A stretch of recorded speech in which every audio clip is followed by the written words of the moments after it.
What's up, y'all? I'm back here in the garage here working on the the rear end there. So just wanted to show you a video of how I take out the or how I took out the upper bushing. It might not be your most conventional way, but I think it is a good way and a correct way to do it. I did the other one already, as you saw my previous video of just a preview, and I learned a lot from that. So I had to go back to Lowe's and get I used a set of washers that are big enough to kind of help press the couplers and whatever I'm using to push them out.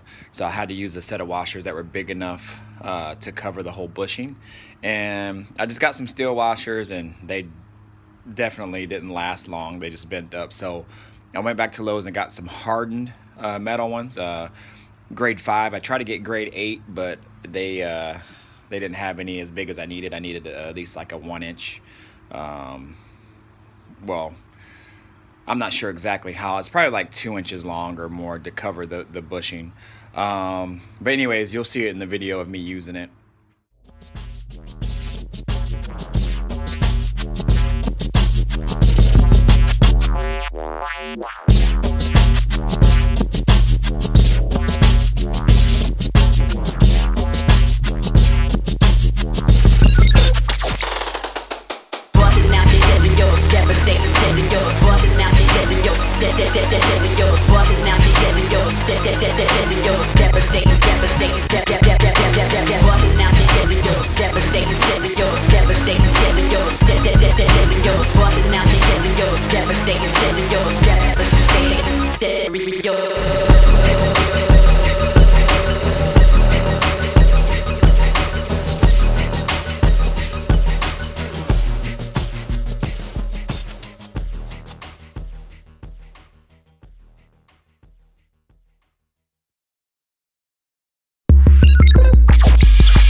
Tracks.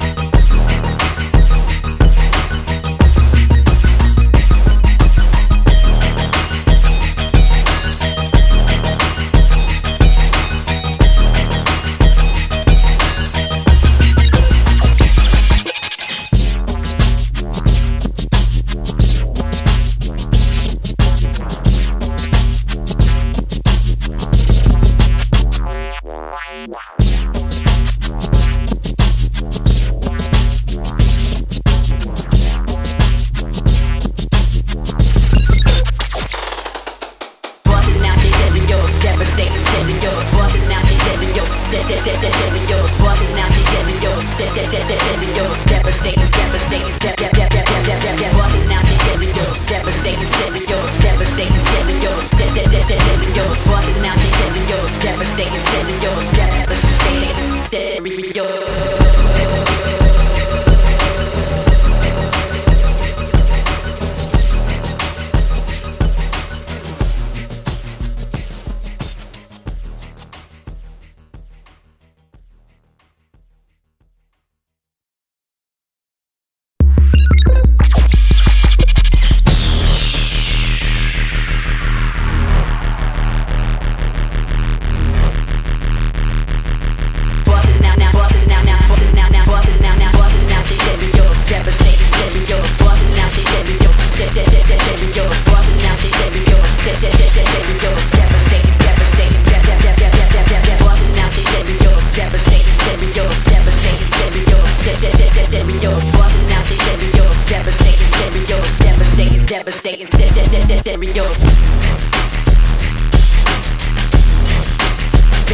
Devastating stereo track.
Alright y'all, so that time it actually went a hell of a lot faster.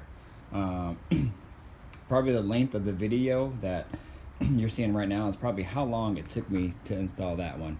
When yesterday it took me about maybe an hour and a half, 2 hours to install that one, because I didn't know which coupler to use, and it just was kind of an issue. And you know, for one person it's kind of it's not a bad job, but you know, you gotta put on the couplers and then put on the clamp, and then there's more couplers and clamps and things, and then you have hands, and then you have to tighten it down and make sure it's snug first before you get it started. You have to make sure everything is lined up so the bushing isn't going in crooked and all that. So so this one was a hell of a lot easier.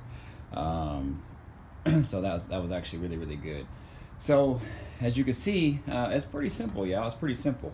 And I didn't, these bushings in here, these rubber bushings in here came in already installed, and this actually slides out, but I didn't want to try to take them out, and then when I tried to actually pull this rubber piece out, it wouldn't really budge out that easy, and I didn't want to mess with it, and I don't even know if it comes out actually. So however, I was kind of afraid of ruining this part here, so what I did is, well, first of all, before I installed it, I put just a little bit of lube and like lithium lube and grease here, just so it kind of slides in a little bit better. I didn't overdo it, I just put like a light glaze on it, and to help it kind of slide in there a little bit easier. And then what I did here, so you guys can see, so I rented this kit here from O'Reilly's, this 23-piece ball joint and U-joint service kit. Comes with all kinds of couplers and everything. It was 140 bucks to rent. You basically buy it and then return it, and they give you your money back. So it's their tool system rental that they do. And these are the tools that I actually use. So from here and that rubber mallet on is what I use. So just various couplers here that you have to use to catch the bushing, and then some to press it out.